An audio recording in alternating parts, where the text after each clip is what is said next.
As the clash between two overwhelming desires to change the world reached its inevitable peak, the sky itself seemed to hold its breath. From afar, the city trembled. Two forces collided high above the ground, their power tearing through the air like screaming metal. Every strike carried the weight of ideology, belief, and desperation, not merely strength. It was not a battle for victory alone, but for what the world would become after. He arrived late. No thunder announced his presence. No one noticed him step into the abandoned tower overlooking the battlefield. A lone figure stood behind shattered glass, rain streaking down the windows like silent tears. In his hand, he held a small, ancient clock, its surface cracked, its hands trembling violently as if struggling against time itself. Each tick echoed unnaturally loud in the stillness around him. He watched from the top of the building, far enough to remain unseen, close enough to feel everything. The air burned his lungs. The ground below fractured under unimaginable force as radiant heat clashed against crawling shadows. Light and darkness twisted together, devouring streets, bending steel, erasing everything caught between them. He did not intervene, not yet. His fingers tightened around the clock, knuckles white.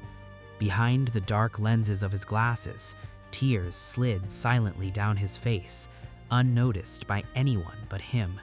His breathing shook, uneven and restrained, as if he were forcing himself to remain standing. "How did it all come to this?" he whispered. There was no answer. Below, the sun arose, not in the sky, but in the hands of a man who had chosen to burn the world to save it.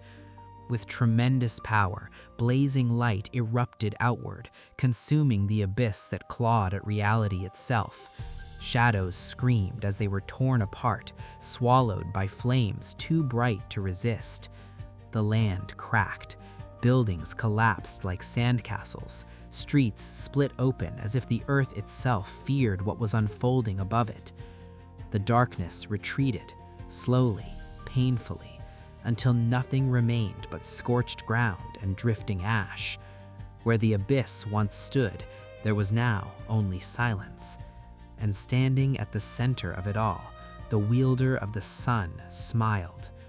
To the people watching from afar, this was a victory. They would remember this moment as salvation, as the day the darkness fell, as proof that light would always prevail. They would build monuments, they would tell stories, they would teach future generations that this was the moment the world was saved. But some truths are invisible to those who survive. From behind the shattered glass, the man with the clock lowered his head, because he knew what this moment truly meant. This was not the end of the war. This was not the triumph they believed it to be.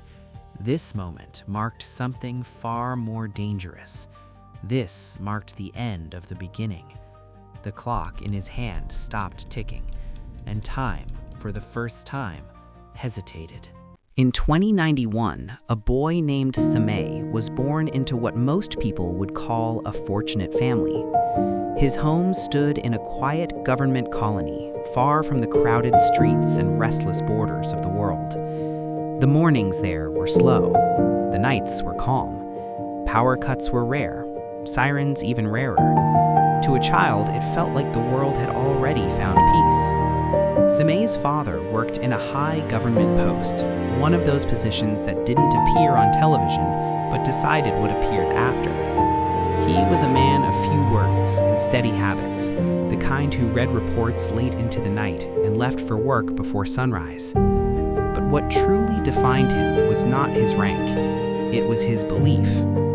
Justice, he often told Samay, is not something you give only to people like yourself. If it is selective, then it is not justice at all. Ability users or ordinary humans, it made no difference to him. In a world that had begun to quietly draw lines between the two, Samay's father refused to stand on either side.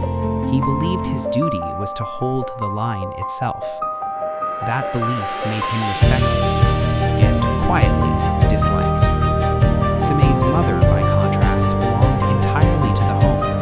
She carried warmth in her voice and discipline in her eyes, the kind that could calm arguments with a single look. She made sure Simei reached school on time, ate properly, and slept without fear, even on nights when news channels spoke too loudly about the world outside. At school, the world felt different, not peaceful, excited. The classrooms were decorated with awareness posters, bright, hopeful slogans explaining how humanity had survived the incident. Teachers spoke carefully about the past, referring to it with practiced neutrality.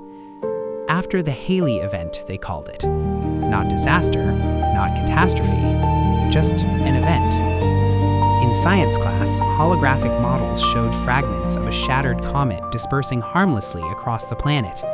In moral science, students were taught how society could grow stronger if humans and the manifested worked together. Fear, the teachers said, is natural, but progress requires cooperation. Simei listened quietly. Around him, his classmates buzzed with energy. Every morning, newspapers were stacked near the gate, headlines screaming about new awakenings, rescues, containment missions. Screens in the hallway played news clips of fire wielders stopping riots, wind users lifting collapsed buildings, lightning streaking through the sky like divine judgment.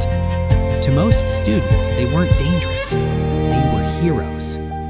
"I swear," said Arjun, Simei's closest friend, leaning back on his chair, eyes shining. "Did you see yesterday's clip? That resident stopped a train by himself, just lifted it." Beside him, Mira nodded eagerly, braiding her hair. "My cousin says if you awaken early, the government scouts you directly. Imagine that. Training, respect, purpose." Arjun grinned. "I'll awaken first. Watch." Mira laughed. "In your dreams." They both turned to Simei. "You'll awaken too," Mira said confidently. "You're always so calm. Legends are always calm before it happens." Simei smiled faintly, unsure what to say. He didn't see them as legends. When he watched the news, he noticed different things. The strained expressions behind the smiles, the carefully edited footage, the way destruction was always framed as necessary. He remembered how his father would pause the television, staring at the screen longer than needed. "These incidents," his father once said quietly, "are not the problem. How we choose to use them is." Simei didn't fully understand that yet, but he felt it. As the school bell rang, students rushed out, voices filled with dreams of power, uniforms, and heroism. Simei walked home slowly, the evening sun stretching long shadows across the road.